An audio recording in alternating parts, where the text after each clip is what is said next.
All right. I think we're live. Here we are. Hey, everyone. Micah here. I know it's been a little while since we've done one of these, so, excuse the rust. It's going to be a little funny this time. But yeah, things got a little busy the last month or two.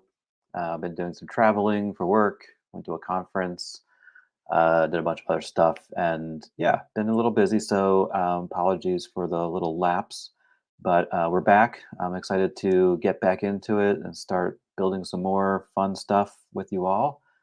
Uh, yeah, and I have a kind of a fun idea today. So I know, like last we met, we were working on this poetry uh, generator thing a while back. And I still want to finish that. I want to get back to it and continue working on it. I'm not really sure where it's going to go at the moment, but in the meantime, I had another idea for another project that I think might be fun to try. And it's going to be kind of, I'm going to fly by the seat of my pants here. I'm not really sure what I'm doing. I've been poking around with this idea since this morning. So it might not work at all. It might work a little bit. We'll see. But the idea in general, okay, is that like a lot of you out there probably, I take a lot of notes. Most of them are digital notes. I type into various apps to take notes digitally when I can. But I also like to take analog notes with a paper and pencil or pen pretty often. Um, yeah, I find I do that quite a bit when I'm in public or when I'm in like a meeting in person. I prefer putting pen to paper, I guess. I just like, I feel like I can be a little more present when I do that, I guess. And I think it's like less rude, you know what I mean? I think it's a little nicer to use pen and paper versus, staring into your laptop while you're in a meeting kind of thing. So I have all these notes, and I'm not super precious with them. I kind of scribble stuff down. I do a lot of diagramming in my notebook. So yeah, they're really good for when you know I want to draw an idea visually rather than in words. And so I've got tons of notebooks filled with notes, and they span like years, probably decades. And so I've been trying to think about how I can actually make better use of all that stuff that I have. And I noticed that with the recent upgrade with Anthropic Claude, we now have some pretty nice computer vision capabilities built right in. Uh, and so, like ordinarily, before Claude was available or before Gen AI was kind of a thing, I would think about a project like this using, some other CV model, like Amazon Recognition, for example, or something else where I would, use that model to try to pull out like text or, uh, different elements of an image. But to be honest, I've been experimenting around with the Claude Vision capabilities, and it's like amazing. So I thought maybe we could use this to kind of, uh, you know, make sense of my notes in some way. Uh, and not only to sort of like do like a capture the text from the notes, but also to really interpret what they mean maybe. So I'm excited to sort of tinker around a little bit with Bedrock today.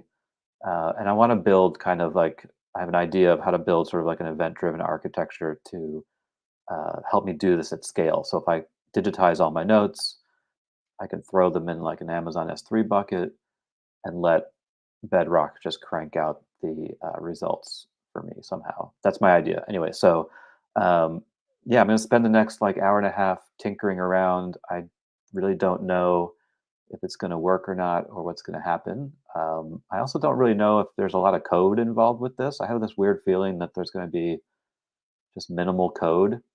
So we're going to be in the console quite a bit, but that's all right. And just to sort of add a little flavor to this, my allergies are acting up, so my nose is all stuffy, so I sound a little funny. But that's cool too. So let's let me share something here. Let me show you um, what some of these notes look like. So let me bring up this screen here. Hold on one second. Okay, yeah, that's cool. There it is. So this is like a pretty typical page of my notes. So this is, what is this? It's got like zero information on it. Usually I write the date down, but apparently in this one I neglected to do that. You can notice that right away my handwriting is horrible. I have never been a good hand writer. It's just something about me. So I scribble like chicken scratch kind of scribble, and I often have a hard time reading my own handwriting. So this looks like some kind of architecture I was trying to uh, draw. I see amplify in here. I see app sync for sure. That's a lambda. I guess that's that's how I draw a lambda. And yeah, a bunch of other things here. So it's just a pretty simple like uh, three-tiered architecture, serverless architecture here, scribbled down in my notes. And so I use this notebook that is pretty cool. It's like a Moleskin, whatever notebook. And as you write on the notes, it captures with this pen everything you write. So it will digitize your notes kind of as you go. And so that's what this is. So you can also like photograph your notes, but that's a pain in the butt. So this notebooking system is pretty handy. So I have all these notes digitized. Anyways, this is what we're gonna play with a little bit today. Just one example as a prototype. And so I thought, like, let's first of all, okay, so let me uh, share a different screen. Uh, yeah, let's go into the console. So I figured like the first thing I'm gonna do is see what Bedrock can do with this. See what actually Anthropic Claude can do with this. So if you're new to Bedrock or if you're new to Gen AI, um, this is Bedrock. So Amazon Bedrock is this uh, service we have now where you can use all sorts of different foundation models, large language models through this unified interface. And so when you're in the console, this is what it looks like. You can jump over to the sidebar here. And what you have to do first is enable the models you want to be able to use. So then there's a whole bunch of them now. There's like 29 models in Bedrock, which is awesome. And you can see some of them I've already granted myself access to, but I have a few that are new that I haven't done. So if you're new to this is what you need to do. You have to go into model access, click modify model access, and then just tick off all the models that you want to be able to use. It's not going to charge you any money or anything like that. It's just will allow you to use these different models. So you can see I haven't done these Meta Llama models, which are new. But anyways, the one that I want to use today is Claude 3 Sonnet. So Anthropic, about a month and a half ago or so, released an update to their Claude large language model. It's called Claude 3, and there's three different flavors of Claude 3. And so on Bedrock at the moment, you can access Haiku and Sonnet, and Opus is the next one, should be coming up soon. It's not I guess it's not available to everyone yet, or it's being rolled out. I don't know. It should be here soon. But those are the three models within Claude 3. And they kind of go in so they're sort of like in order of what they sound like. So Haiku is the smallest one. It's the least expensive and probably the simplest model. Sonnet is kind of somewhere in the middle. And then Opus, as it sounds like, is the largest model. It has the most parameters, and it can take the largest. I think it takes the largest context window.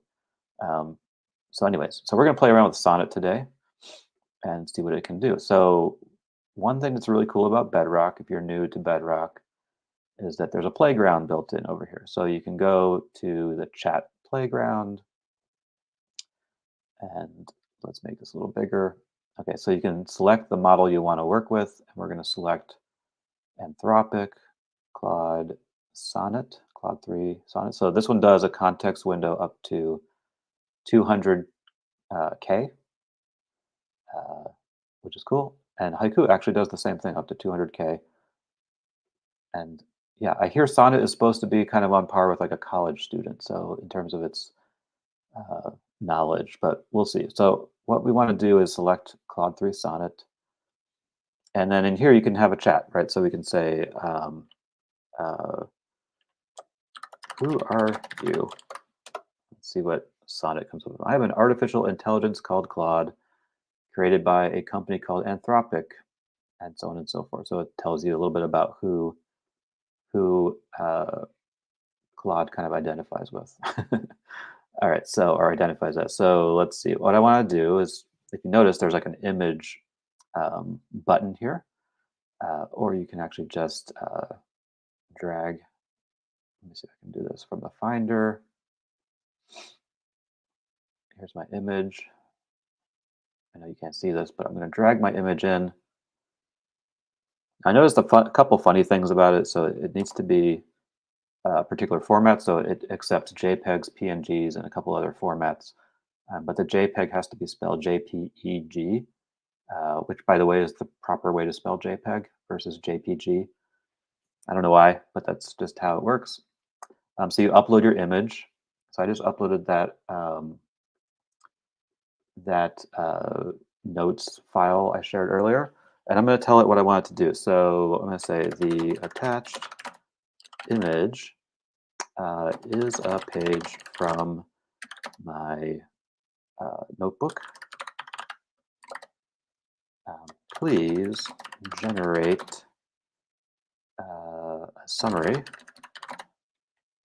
of these notes and explain what the diagram is trying to depict. And I'm also going to say pull out any text or keywords from the notes as well. And so, like, we're just kind of tinkering around here, but when we actually build this thing, we'll have to really think about like what this prompt says or how it's crafted, because like not every note page is going to have a diagram. So you might want to say, like, if there's a diagram, do this, that kind of thing. So we'll do a little bit of a prompt tweaking as we go. But for now, let's see what this does. So I'm going to hit run. Okay, and so it's generating me a little summary. So let's wait till it's done. Wow, okay. That's pretty cool. So let's see what it says. So the image appears to be a hand-drawn diagram or notes outlining the structure and components of a technology stack involving Angular, AppSync, Lambda, and DynamoDB.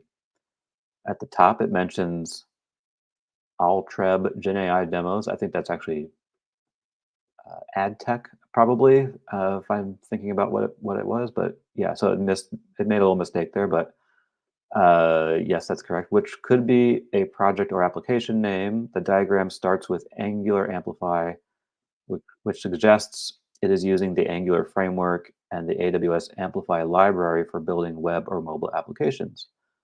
The next component is AppSync, which is an AWS service that provides a managed GraphQL service for building data-driven applications. Nice.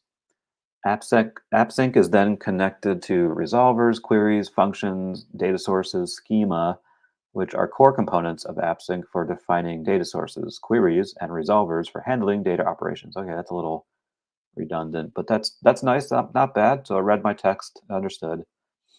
The diagram then shows Lambda Cloud and Lambda processes. I think it actually said Lambda CRUD, but whatever, that's fine. I made a little mistake there.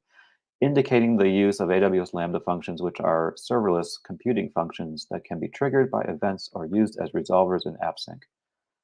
At the bottom, it mentions DynamoDB tables, which is the AWS DynamoDB service, a NoSQL database used for storing and retrieving data. Nice, okay. The keywords and text extracted from the notes are, and then it lists them all, and we still have that Altreb thing up here, which is kind of funny. So, I mean, it did a pretty good job with my terrible handwriting, I have to say. Most of this stuff looks pretty close. Lambda Cloud should be Lambda CRUD, but yeah, the picture was pretty bad. So overall, the diagram seems to be depicting an architecture or technology stack involving Angular, Amplify, AppSync, Lambda, DynamoDB as the data store, likely for building a web or mobile application with a serverless backend. Yeah, okay, cool. That's not bad. Like that's pretty good. Um, so yeah, so it kind of works, right? So I think obviously we want to try a bunch of other pages and sort of tweak the prompt, but this is a good place to start. I'm going to copy that prompt and save it for later. Cool. All right, so let's do some more stuff. So now we've got this uh, kind of basic prototype working. I'm actually really impressed. It did a really good job. So um, I guess what I want to do now is sort of sketch out what we're going to build, right? So we kind of proved that Claude 3 Sonnet can actually make sense of uh, my chicken scratch notes uh, pretty well, which is nice. So now I just want to sort of switch over to sketching out kind of like what I had in mind to build today. Yeah, cool. So, and actually, let me plot myself over here. That's better. All right. So the first idea I had in mind was I want to be able to just dump notes files into an S3 bucket. All right. So I'm going to get an S3 bucket. Okay. And when I do that, I want that to cause a bunch of stuff to happen. So I want to generate events when I drop files into my S3 bucket. And there's actually like several ways to deal with this, but there's two that are pretty common, I would say. So we can use what are known as S3 event notifications, and these can be directly integrated into a number of different services, Lambda, SQS, and maybe SNS, if I'm not mistaken. And what that will do is every time I put a new object into an S3 bucket, it will send a event notification to that particular service. And that'll work perfectly fine. But another way to do it is using Event Bridge. So Event Bridge is an awesome thing. It's an event bus. And so what you can do is you can set up your bucket to send all of its events to Event Bridge. So anytime you do anything on the bucket, adding a new object or deleting one, there's probably like a dozen or maybe 2 dozen different kinds of events that any bucket will produce. You can send all those events to Event Bridge, or all those messages rather. And then what we can do is we can subscribe to a rule. So uh, where's a rule? Let's see. Okay, here's a rule.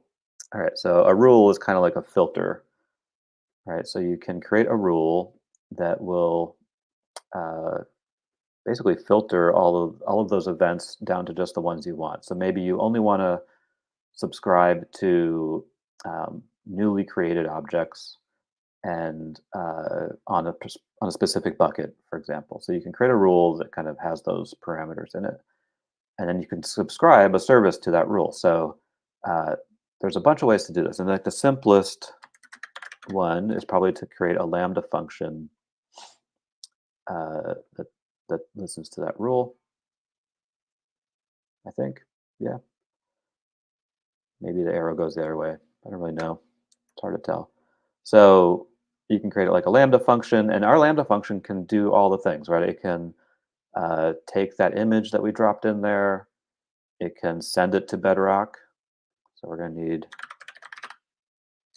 Bedrock, right? And it can kind of like, all right, so Lambda can like send our prompt and our image to Bedrock and get a response back. And then maybe we, let's see, yeah, S3 bucket. So what do we want to do with the data once we get it back? It's going to just be text. So I think we can maybe just save it as a text file on S3, something like that.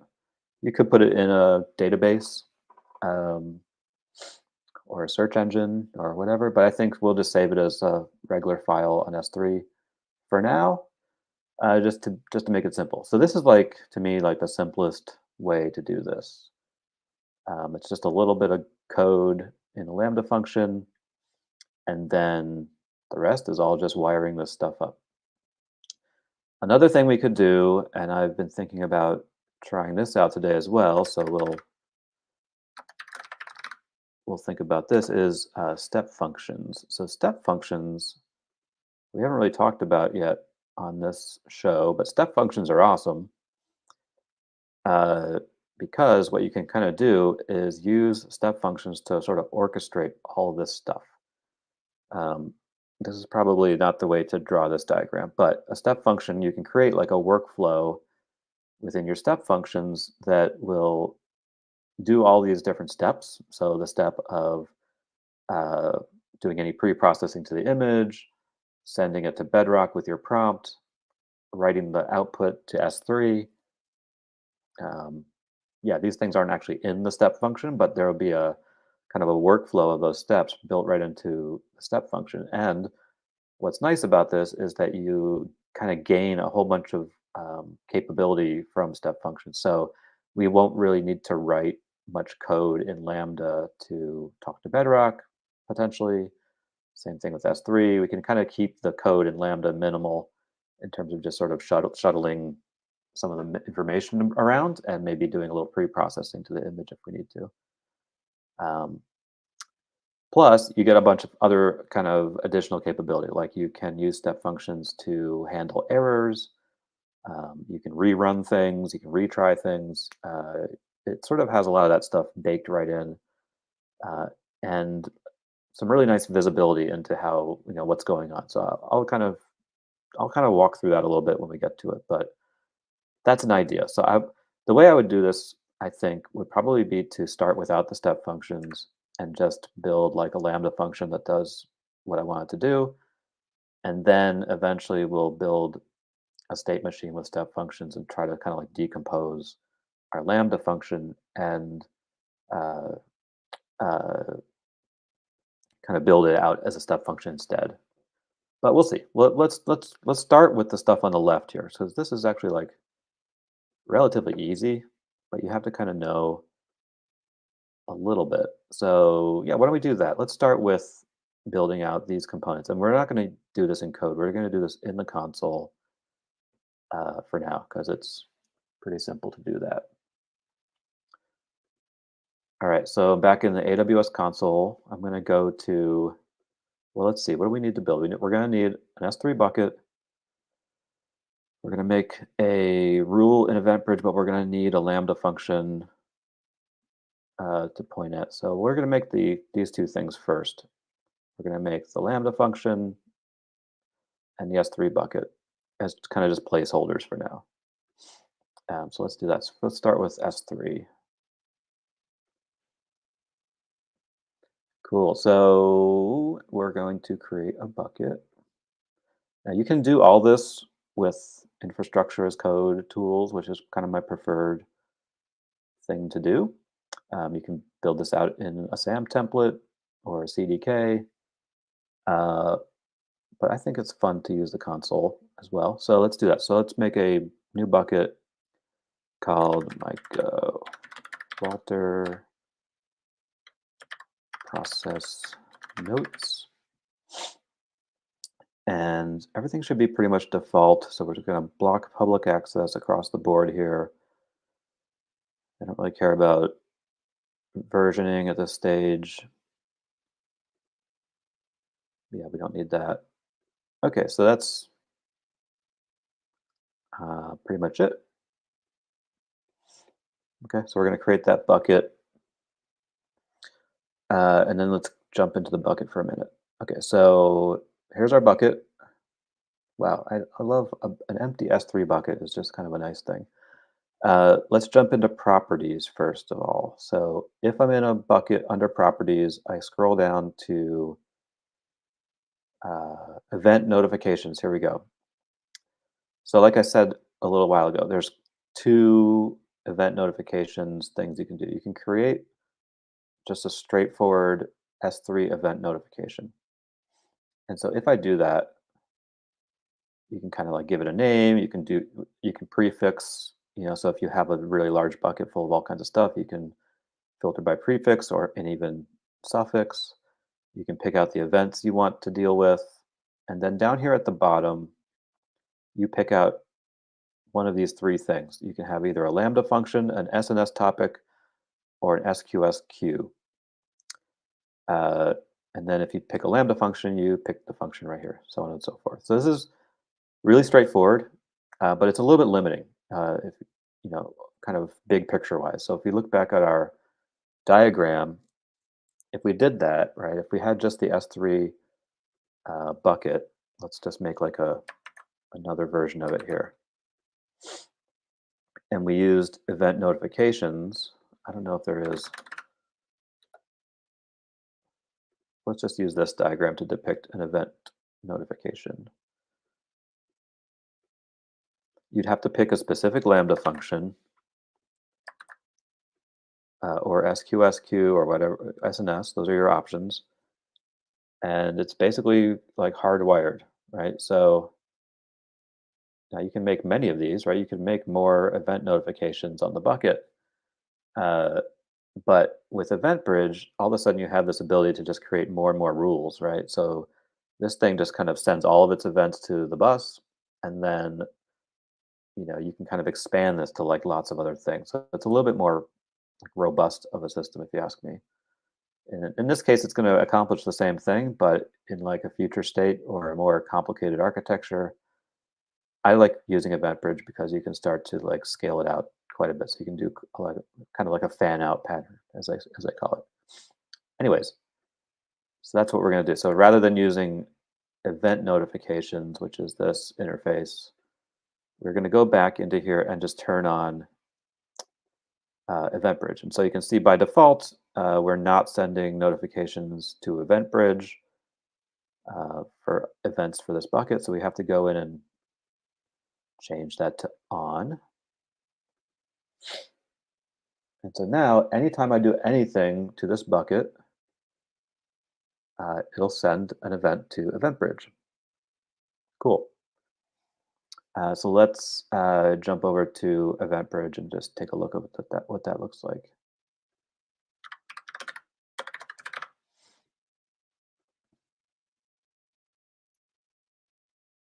Okay, here we are in EventBridge. So EventBridge, it's getting like it's beginning to be like a bigger and bigger service. I really love EventBridge because it does so many things, and it's actually really simple to work with. So anyway, so let's see.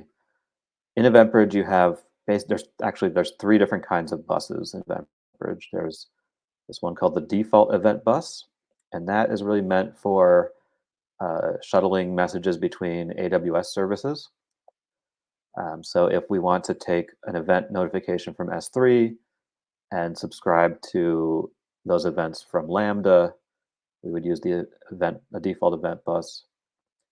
There's a custom event bus, and that's for working with your own published events and your own integrations. And then there's also, I thought there's a third one for like integrating with like a SaaS provider, but I might be mistaken. Anyway, okay, so there's two kinds of event buses. There's the default one and custom events. So um, we're going to be using the default bus. All good. So if you go into the default bus, uh, there's one already in here from Control Tower because I use Control Tower for this account. But you basically create rules. And so it's really simple. You create a rule, and then you can give it kind of a pattern, uh, and and then you can subscribe something to that rule. Uh, we don't have anything to subscribe it to yet, so that's the next thing we need to do. So to do that, let's flip over before we get into EventBridge here. Let's jump over to Lambda because that's sort of like the next piece of this puzzle here. Okay, so we're going to make just a from scratch Lambda function, right? Let's call it process notes function. And we're going to be using our custom runtime. Let's use ARM for our architecture. Let's see, what do we need to be able to access from Lambda? Um, Bedrock, S3. So let's just create a basic Lambda role, and then we'll come back and modify it. And what else do we need to do? None of these things. I think that's pretty much it. Let's create the function. All right, so we have like a function that does nothing coming up here in a moment. That's fine. All right, so it's funny when you, okay, anyway, so it's not really a Go function yet. It's just a bare bones custom runtime Lambda function. But we're going to write some Go code and we'll put it in here later. All right, so anyways, now we have this function created. Uh, I guess what we could do while we're here is adjust the permissions. Um, Let me think about this for a minute. So we have, yeah, I don't think we need to do any of this yet. We'll come back to that when the time comes. All right, so for now we have a function, process notes function. So let's go back to event bridge. Okay, and let's go to our buses. Let's get rid of this important message. All right, so I don't know what that said, but it looked important. So we'll go to our, hold on a second. You know what I want to do is I need to click do not disturb so we can be not disturbed. Okay, so here's our default event bus. It's pretty straightforward. So we basically what we do is we have this bus. We've got our bucket sending us events to this bus. That's already set up. But what we need to do is create a rule to actually react to those events. So we're going to create a rule called um, process notes. Uh, let's call it process new notes. Okay. Default event bus, and yes, you have two choices here. You can either do a rule with an event pattern. That's what we're going to do. Or you can actually do it on a schedule. So rather than waiting for an actual event, you can create a scheduled event essentially. So it's just like on a cron job essentially. Okay, so we're going to do this rule with an event pattern thing here. So I'm going to click that. And we have a few choices here too. So we can either do AWS events or EventBridge partner events. I think that's what I was trying to think of before. Um, there's like third-party integrations you can do with EventBridge, but we're going to do just regular old AWS events. So events that have been generated from AWS services, namely S3 in our case. But you can create custom ones or gobble up all events. All right, and so because we're doing that, there's sort of like a sample event thing. This is really handy. So you can type in S3, object created, and you can get like a sample payload here, basically, what the event is going to look like, which is nice. I'm going to copy that and stick it in my little notepad here for later. That might be handy. But you can take a look at this while we're in here. It's probably kind of small. Let me make it a little bigger. This is what the event is going to look like. It's basically going to have a bunch of metadata, um, namely object created, the source was from S3, my account ID, timestamp, the region it was created in, all sorts of metadata about the event itself, including the bucket that it came from. So the actual resource that generated the event will be listed here. And then it's going to have some detail. And so the event detail includes the bucket name. It'll include information about the object, so the key, which is critical. We're going to need that. Some other metadata like the size, version ID, so on and so forth, and some other metadata here as well. So that's what a typical S3 event is going to look like. And then down here is where you create kind of the pattern. There's a few different ways to generate a pattern. We're going to use this handy form to do it. Let's see. So I'm going to pick event AWS services. I'm going to pick simple storage service, S3. And then we're going to pick S3 event notification. And then we only want specific events. So we want whenever an object is created, I think. I think that's all we want, actually. Whenever an object is created and we want it from a specific bucket,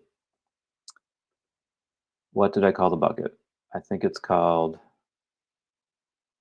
Michael Walter process notes. We can change that later if it's incorrect. And you can see what it's doing over here on the right as I'm filling out this form is it's creating this JSON blob, which is the pattern to filter the events. And so it's basically saying I only want events from S3, which are of type object created, and that are from this specific bucket. Cool. All right. So you can test the pattern. Let's see what that does. Sample event did not match the event pattern. Oh, because I have example bucket in here. So I can put like Michael Walter process notes. Oh, maybe not. I think it would have to match. But anyways, this should work. Let me just copy and paste this for later as well. I think we might need that later. Perhaps. Okay. Cool. All right. So now that we've got that built, I think we can click next. And then we get into the target. All right. So who's going to subscribe to this event? So we can pick a different thing, a few different things. You can pick another event bus, which is kind of interesting because this is a way you can actually basically move events from one account to another or one region to another through this sort of event bus destination. You can also use this API destination capability, but we're going to use an AWS service. We're just going to connect to our Lambda function. So we have this, let's go find Lambda. And you can see, oh, by the way, this is where it gets really interesting. You can see there's all sorts of services that you can pick from, right? So it's not just those three services that S3 event notifications can send to. So besides Lambda, SNS, and SQS, you can send things to Redshift, API Gateway.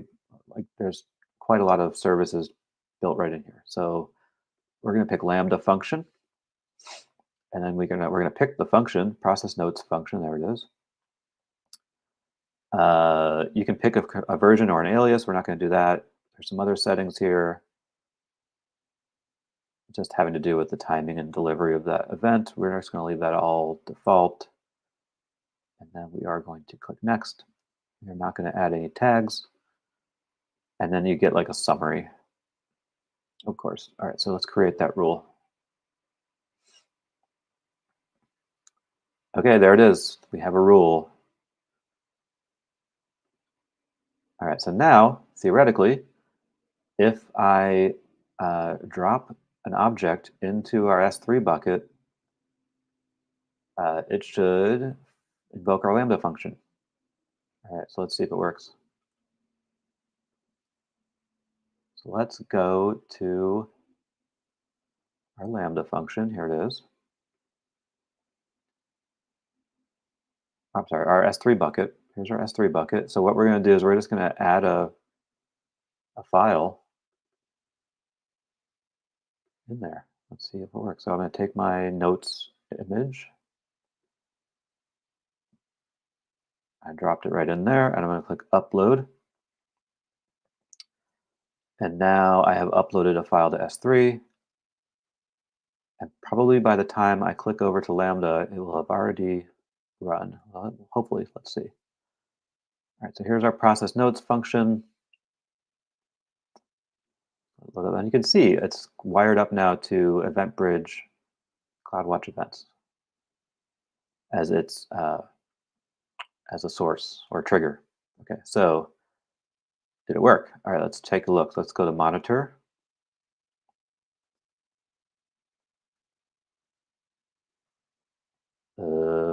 let's go to logs. Let's go to CloudWatch logs and see what happened.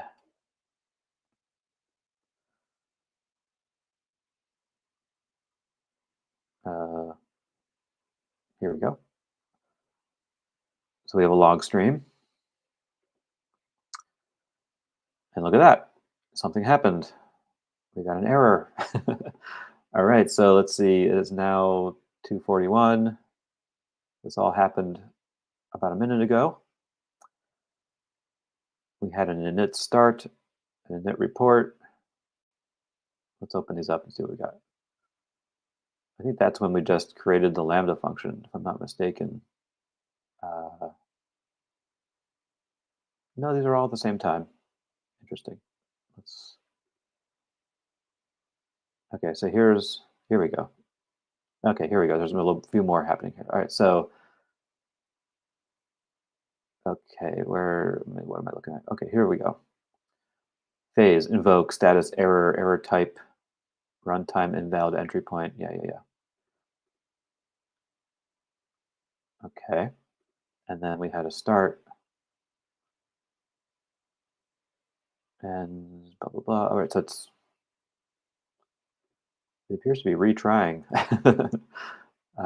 That's interesting. I didn't realize I was going to do that. But anyways, we have a couple invokes now, and we keep getting the same error. And that makes sense. The Lambda function isn't even in there yet. It's just kind of a shell of a function. So it's not going to work. But uh, what it means is that the event bridge part, the notification, the message, made its way from S3 through event bridge to our Lambda function and caused our Lambda function to run. So I think that's a good thing. That's nice. Let's see. Yeah, so we're starting to see invocations. We had one invocation at 2:40 UT or 1840 UTC. Okay, so what do we have to do next? So now we've kind of like done this whole bit right here, like all the way up to the Lambda function, and now we have to actually like write some code to do the rest of this. So first of all, before we write any code, um, let's think about um, what permissions we're going to need the Lambda to have access to. It's really simple, right? The Lambda function is going to need access to our S3 buckets and Bedrock, right? So, and if you think about it, it's going to need access to both of these buckets. In this picture, I have two different buckets. I have a source bucket and a target bucket. So we're going to have to make this target bucket. Let me add some labels here. And it's always a nice idea to use two different buckets for things like this. Because if you try to use the same bucket, you might run into kind of like a recursive loop situation. And that's no good. The idea being like if I'm invoking Lambda functions off this S3 buckets whenever I create a new object. So if I'm saving the results to that same S3 bucket, you get the idea. I might wind up with a recursive issue. So we don't want to do that. The simplest thing to do is to have two different buckets. Anyways, so this is going to be event bridge. This next thing is, of course, our event bridge rule. And then we have our process nodes Lambda function.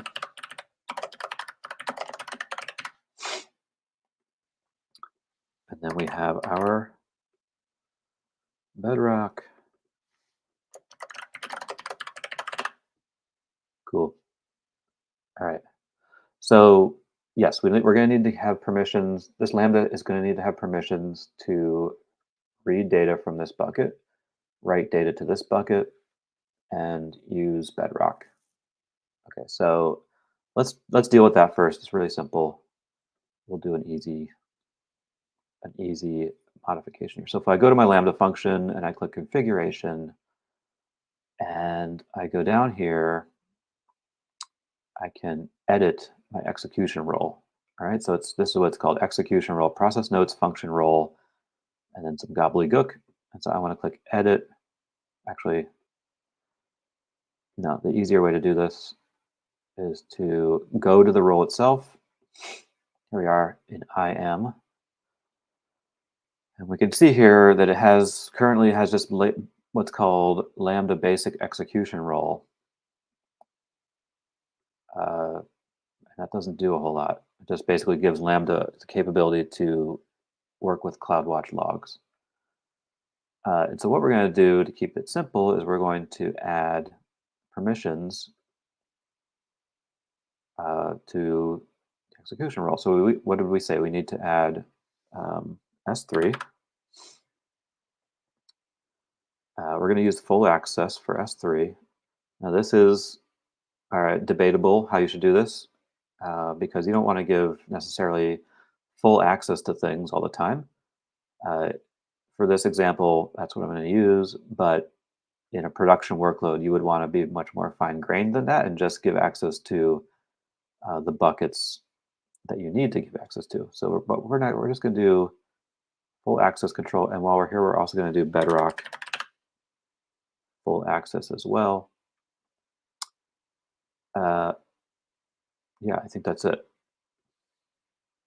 Okay, so now we can see our process notes function role has Bedrock full access and S3 full access. And again, in a real world scenario, we would tighten this down to just the access that we need specifically. But anyways, that's that. So that's the permissions. And so now we just need to think about our code. Cool.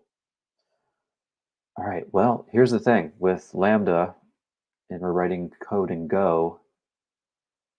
This is the part where we have to leave the console because as you can see, you can't really edit Go code in the Lambda console. You can edit shell scripts, which is nice, or we could use another language like Python or Node, but I really like Go. So what we're going to do is we're going to jump over to our coding environment and try and work on it from there. And what we're trying to do is basically read an object from S3 and then send that plus a prompt to Bedrock and then save that data to a different S3 bucket. While we're here, why don't we do that? Why don't we create a target bucket before I forget? So we have process notes bucket. And so let's make one called Michael Walter process notes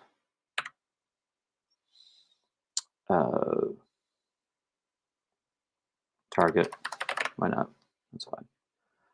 And this one we don't need to have any event notifications at the moment because it's just going to be a place to receive the finalized notes or the response from Bedrock basically. Okay, cool. So all right, let's go to code editor. Let me just switch my screen.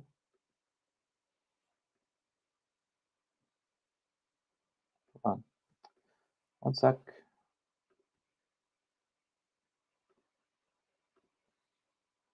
Here we are in VS Code. Once again, in VS Code, let's clean up some of this. We don't need that. So I do have my notes picture here, just so we can have it handy. And let me make this a little bigger so we can all see it.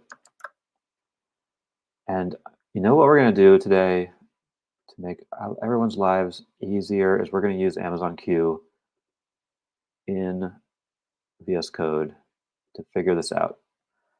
Okay, so what do we want to do? Let's say help me write a Lambda function in Go that receives events from event bridge from Amazon. Let's just call it S3 bucket events.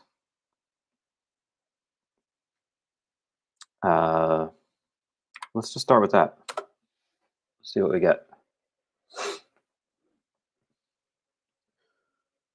Okay, it's making stuff.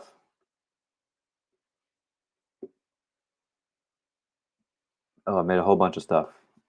Oh, this is awesome. Okay.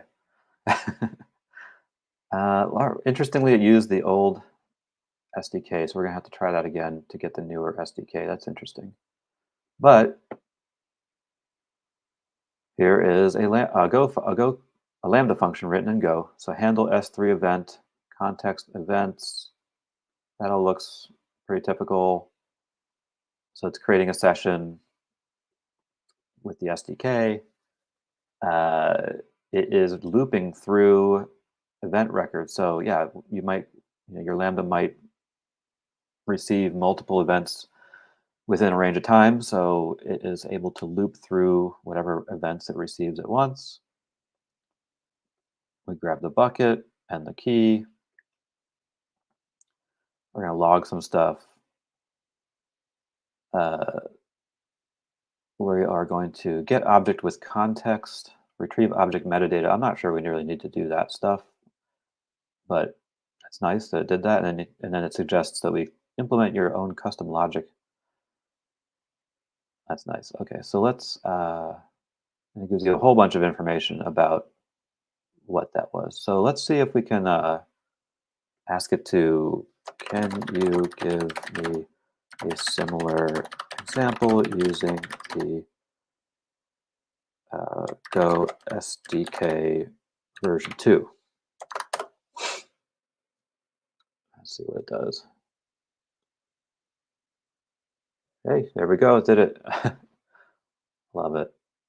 Okay, so you can see at the top here, it has used version 2 of the SDK instead. And yeah, things are a little bit different because the SDK version 2 is a little bit different, but it's basically doing the same thing. Okay, so that's super handy. So we just did the first bit. So what we want to do first is let's do go mod init. Let's call this process notes just for now. And let's make, I'm trying to do this as like simple as possible. So let's do a new file called main.go.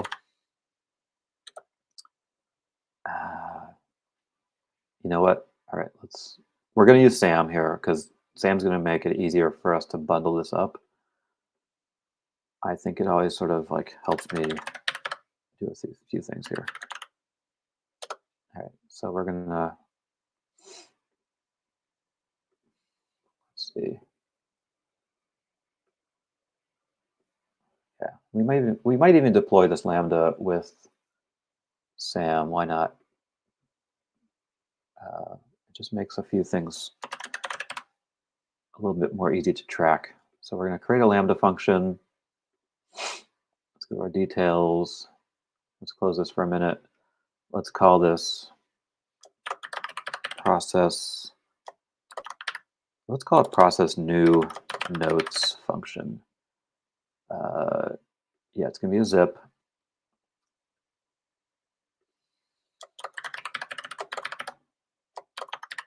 Let's put it there.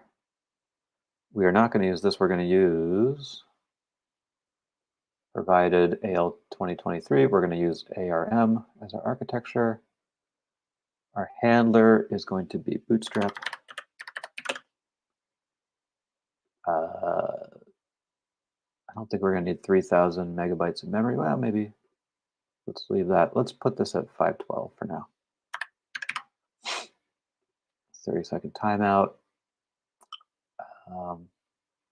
It's actually not that. Oops, Siri. Hey, Siri. Okay, so here's the thing. We're not putting an API in front of this, so our timeout, we can actually go as high as we need to. Let's do 300 for now.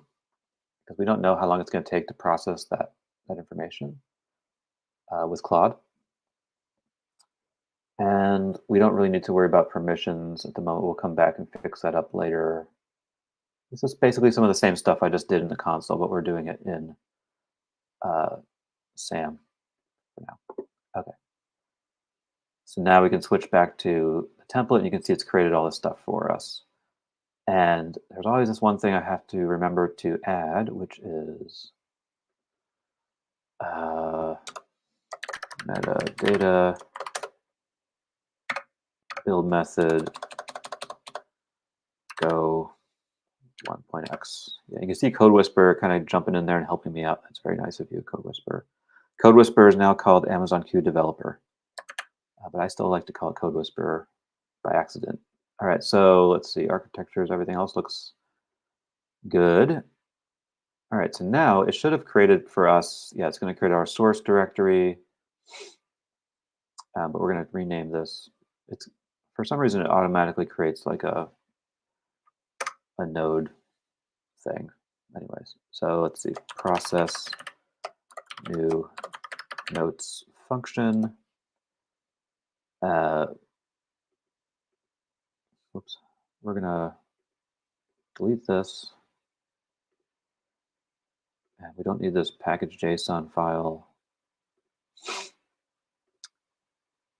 I'm just kind of trying to get things set up here a little bit so we can test out stuff. So let's put our main file in there. All right.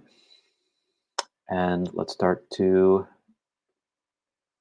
write our main file. So back over on Q, we had kind of the beginnings of our Lambda function already for us.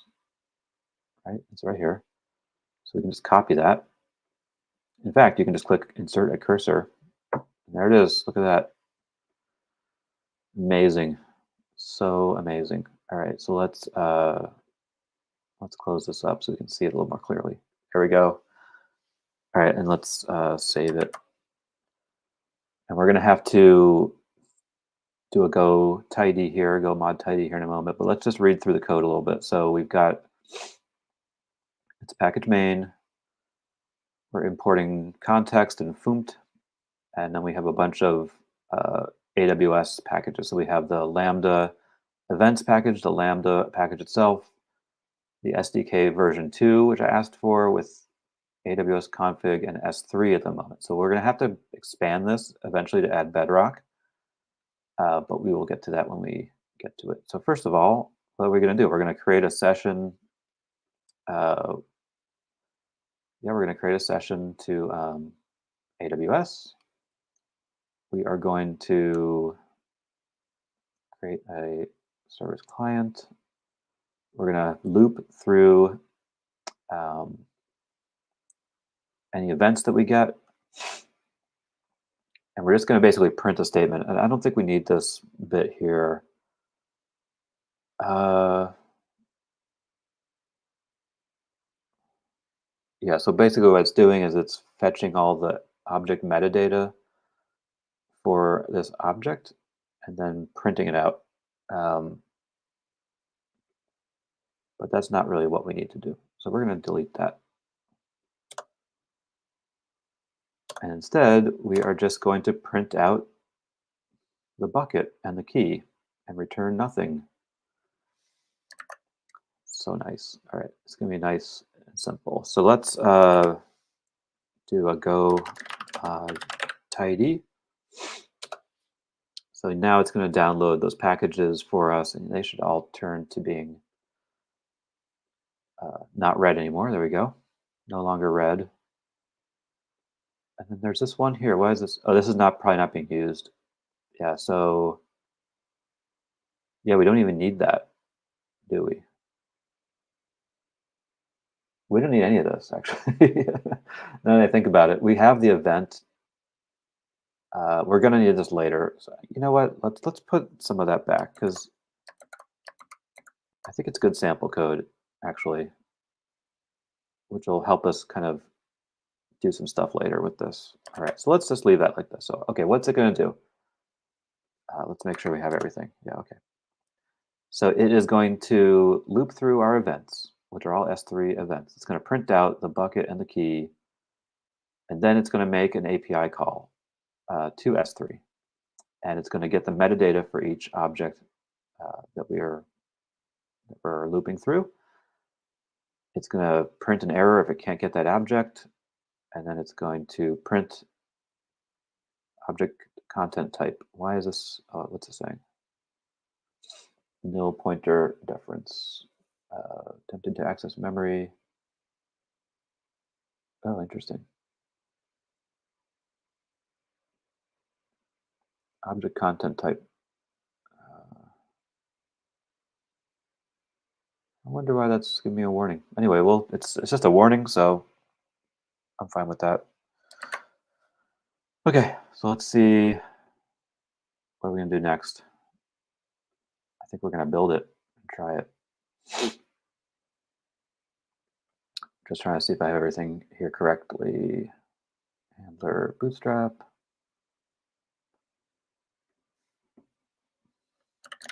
Sam build. See what happens.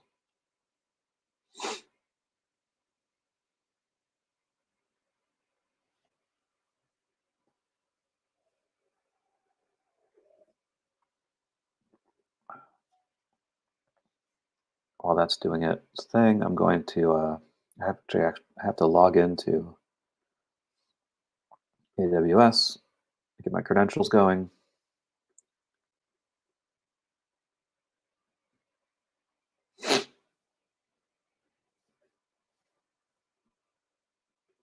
Still building. All right, so it built. So we could do like a local invoke with this, and we could give it a sample payload because it's going to be waiting for an S3 event. So I could, if I wanted to, I could create a sample payload and test it locally, but I don't want to do that. That's no fun. Let's just deploy it and then see if it works. Oh, hold on one second.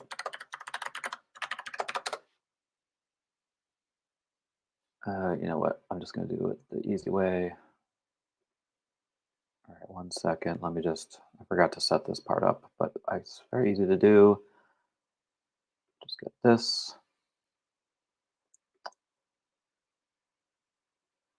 All right, and I'm going to just paste this in here and then click clear so you can't see it. All right, so now I should be able to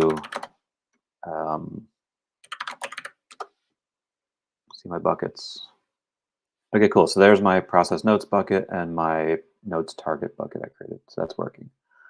All right, so let's deploy this function.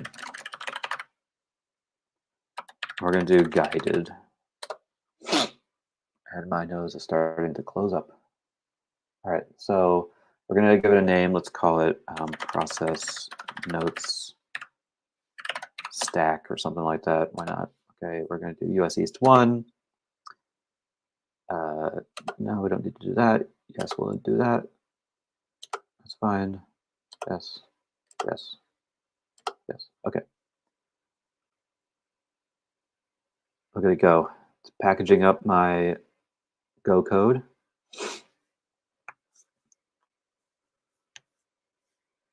All right. Now it's the permissions. We're going to have to monkey with that a little bit because we did that in the console, but now we're creating a new function, which is not going to have those same permissions. But we'll fix that in a little bit. I just want to get it all wired up, make sure it works, basically. All right. So let's see.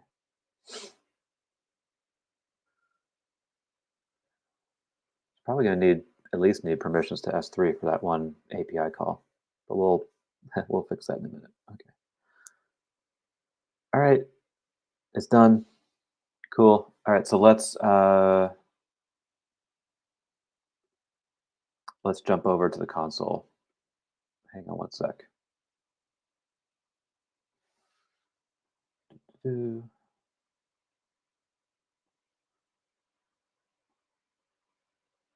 Uh, yeah, hold on one second. Let me just get to the right screen.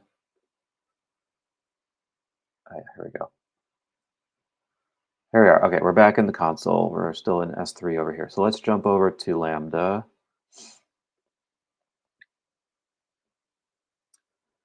And there it is. All right, so process notes stack, process new notes function. Awesome.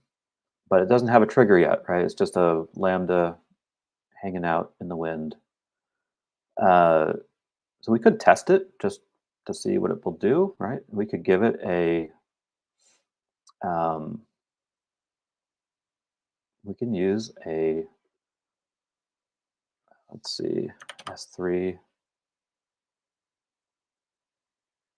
would it be this one? No, that doesn't look right. uh, Event bridge. Oh, okay, I put the wrong thing here. Hold on a second. Uh,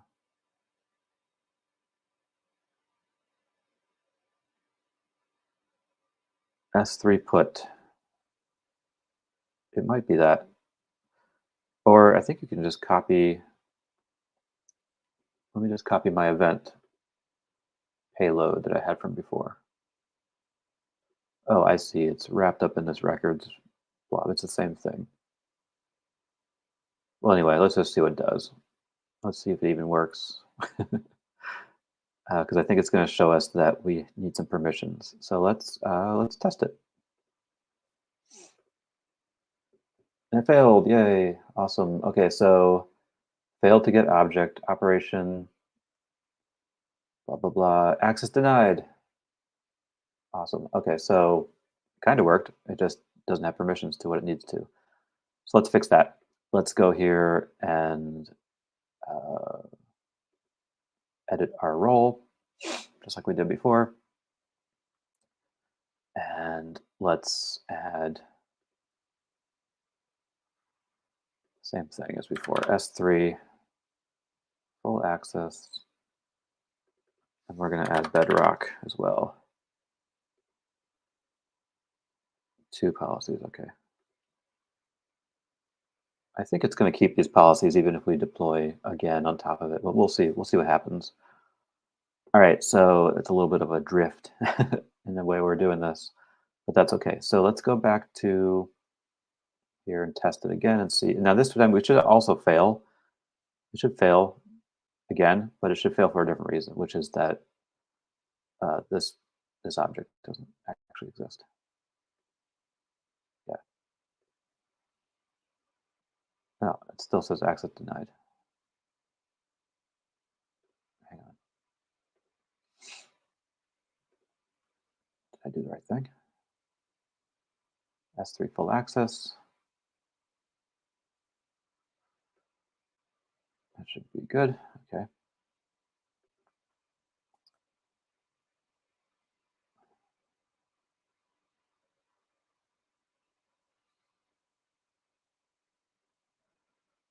All right, hold on.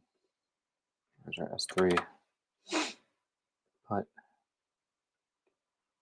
test. Interesting. Still getting access denied. Forget object.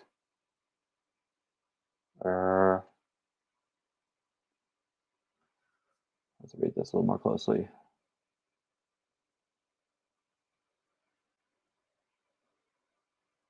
Well, what does the test event look like? Let's see.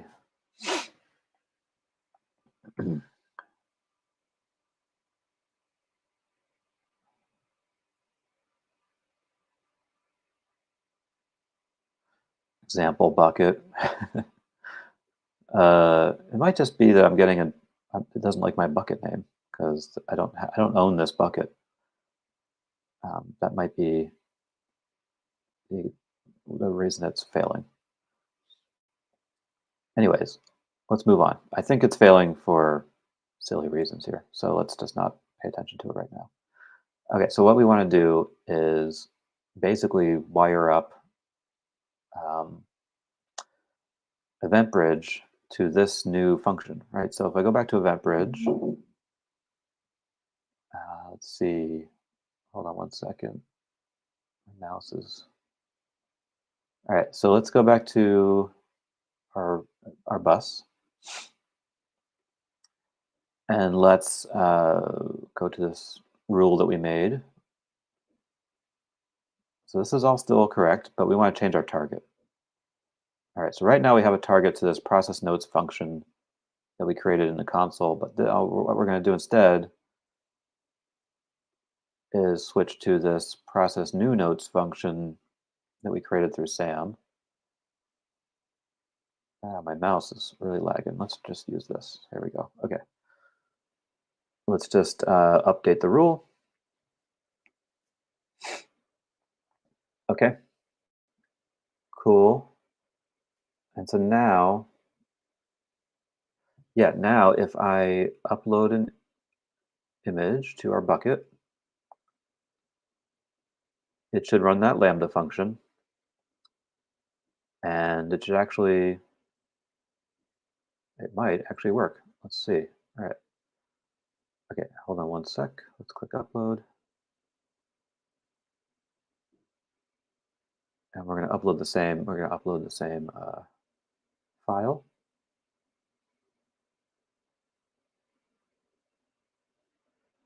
Okay, so it uploaded the file. And if I look in my bucket, it's just basically updated it basically, but that's okay. So now if I go to Lambda, let's close some of these tabs. All right, so if I go to this new function here, so it load up. So now we can see the event bridge trigger is now there. And, oops, what is this doing? Hold on. I wanted to do monitor.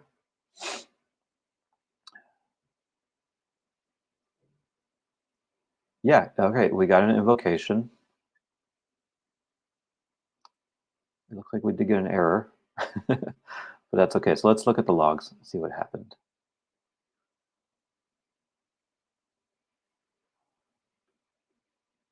So we've done all the plumbing of this project, but we haven't actually done like the fun part yet, which is kind of annoying, but that's okay. It's just how we just are. It takes a little bit longer sometimes to do things. So let's see what's happened here. So we've got failed to get object, access denied. Okay.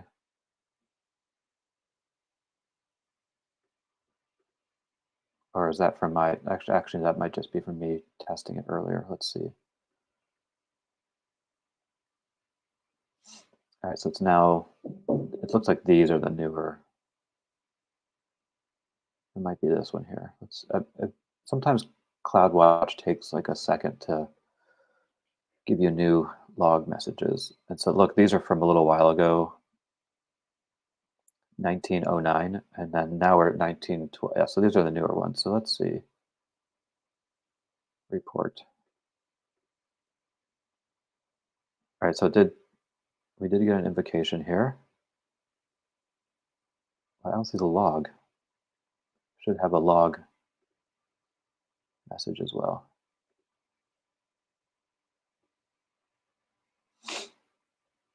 Uh,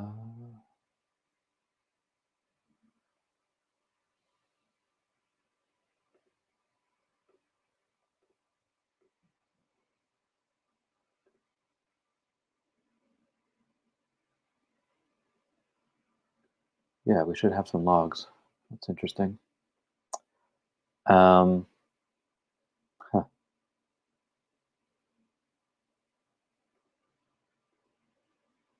It would have showed up by now, I think, because we've already got our start, end, and report messages here. We just don't have any logs, actual logs. Which is kind of funny. All right, let's take a look here. Hold on one second. Process notes stack. That's the new one. Yeah, that's definitely it. And then we have one stream.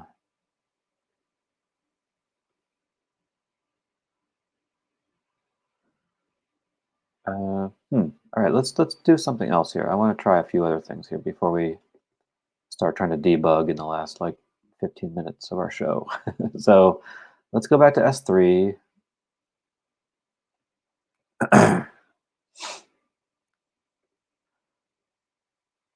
And let's go to here. Let's delete this object.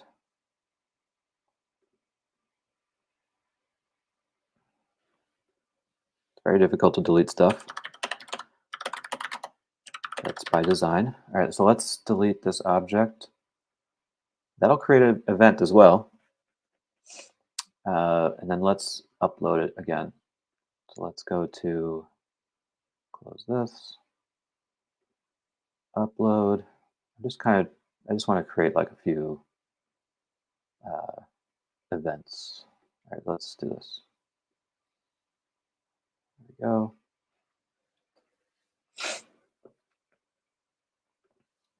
I think there might be I wonder if our handler's running properly. Okay, so all right, let's see, what did we do? All right, so let's go to CloudWatch. Let's go back up to here.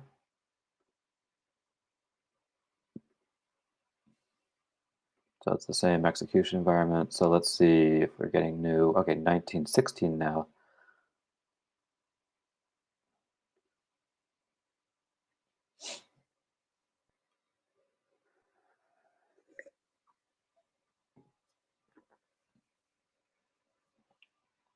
I feel like I'm forgetting something, which is why it's not working. That often happens. So let's see, we've got, what does our event bridge rule say? 1 second. Because we did a delete and then we did an upload, but I think we're only looking for create events, right? So let's take a look at our rule just so we can remember what it says. Yeah, object created. So it will ignore the delete event, but it will react to the object created event, which it looks like it has done, but we're not getting any log messages, and I think that's because it's not running our code correctly. So let's take a look at our Lambda.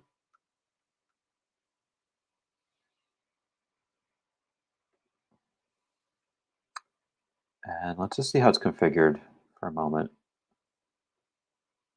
All right, this is the right one. Yeah, so it's doing some invocations here. We had 3 invocations, 2, yeah, okay, that's good. Oh, and look at this. We had, yeah, so those were successful invocations. That's interesting. Okay, let's see. What does this look like?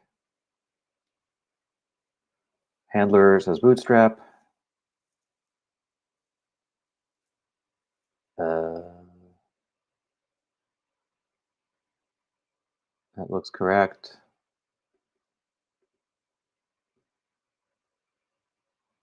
Yeah, that should be fine. All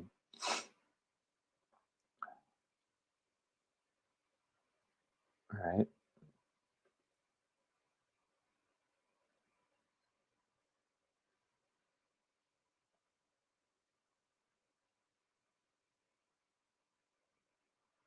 Okay, here's the most recent one.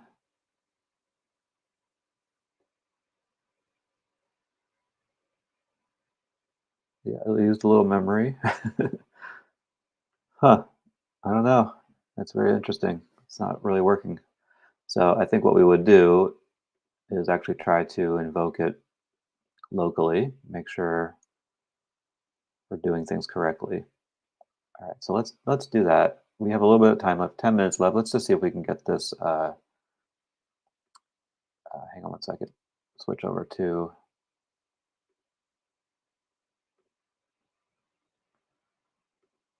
Switch over to here. So let's just see if we can get Lambda. Let's see if we can get this thing to work. I'm kind of confused why it's not working. So let's see if we can figure it out. So Sam, we already built it. Sam, local invoke.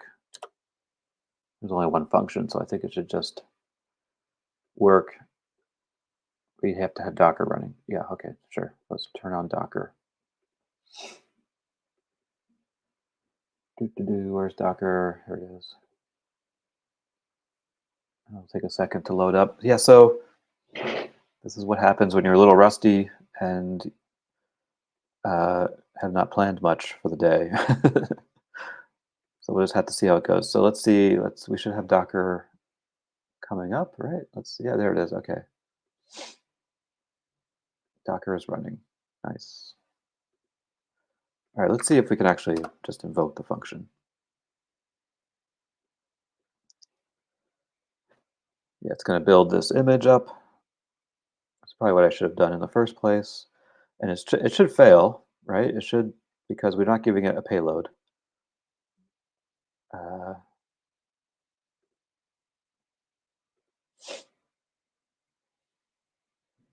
but I'm going to do a couple of sanity checks so we can see maybe where it's failing.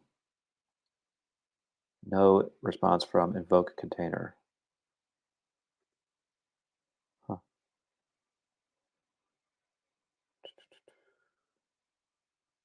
That's funny.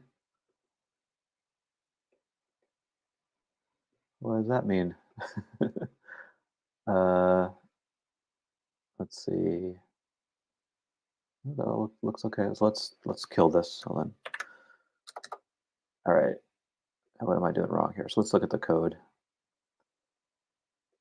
Well, we're just returning nil. That's kind of handle S3 event. It should be fine.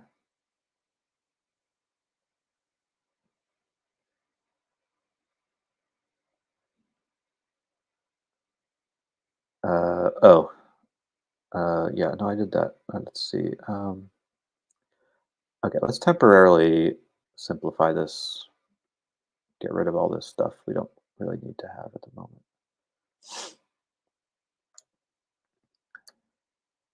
Just comment out the whole thing.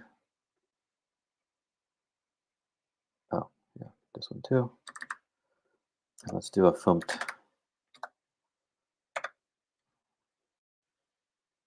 Yes, that looks nice. All right, so let's sam build again.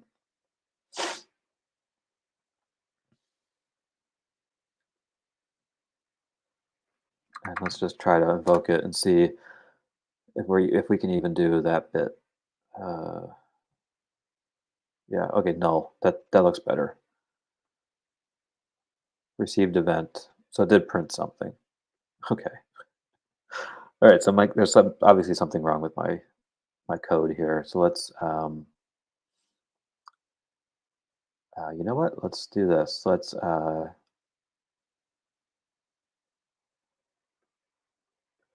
That's all I really want to do. So let's deploy this.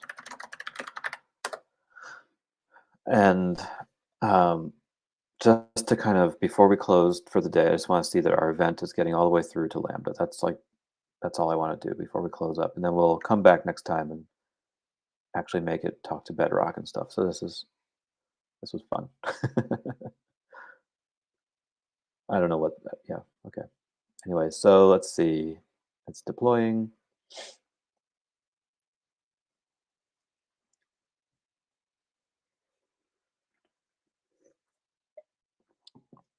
All right.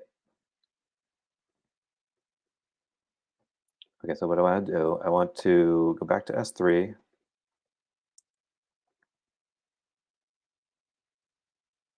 I'm going to where'd it go? Here it is. Let's delete. We don't have to delete it. Doesn't matter. We're just going to overwrite it. So let's upload that image again. Okay. And let's go to Lambda. Actually, let's just go to CloudWatch.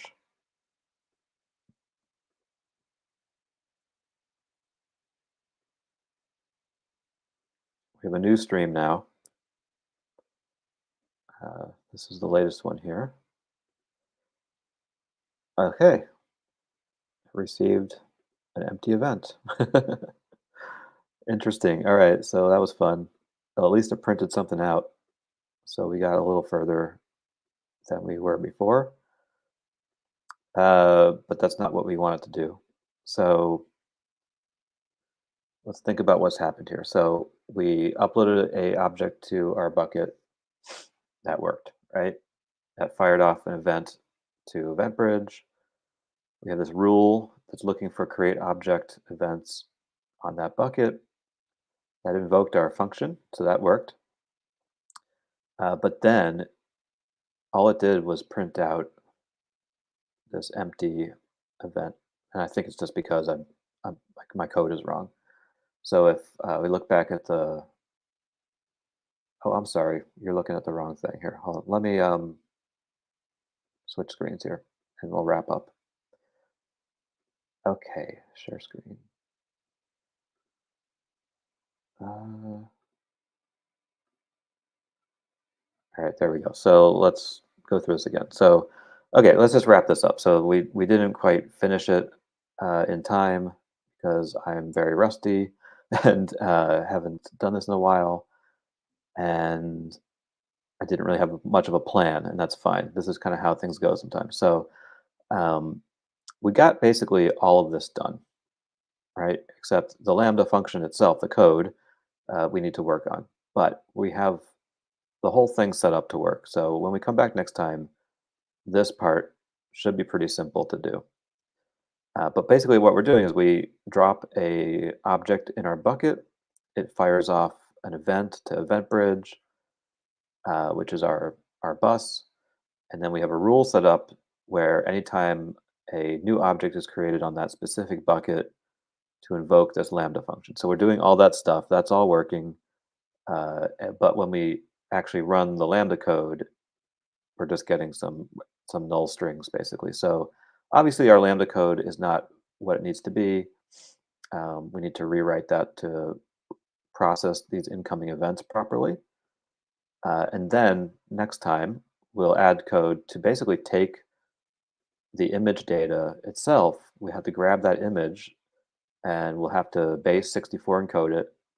So a little bit of pre-processing to turn it into a string. And along with our prompt, we'll send that to Bedrock. We'll get a response back. We'll save that response to our target bucket, and then we'll be done. So I think it's actually working most of the way. Like the hard part is done. Now we just have to write some code. And like I said in the very beginning of this whole thing, once we do that, once we get this thing up and running and working, I'm probably going to go and refactor it with step functions, which we might have should have done in the first place, anyways. But anyways, yeah. So we'll next time what we'll do is we'll kind of refactor this whole thing to use step functions instead. And so we'll orchestrate this whole process rather than putting all the code in Lambda. We'll be able to extract a lot of that code out into different steps within instructions pretty much automatically. So fun times. That's it. Yeah. All right. So sorry that kind of went off the rails a little bit toward the end, but it was a lot of fun thinking through that in real time with you today. I hope you enjoyed it. And uh, yeah, see you next time. All right. Have a good one.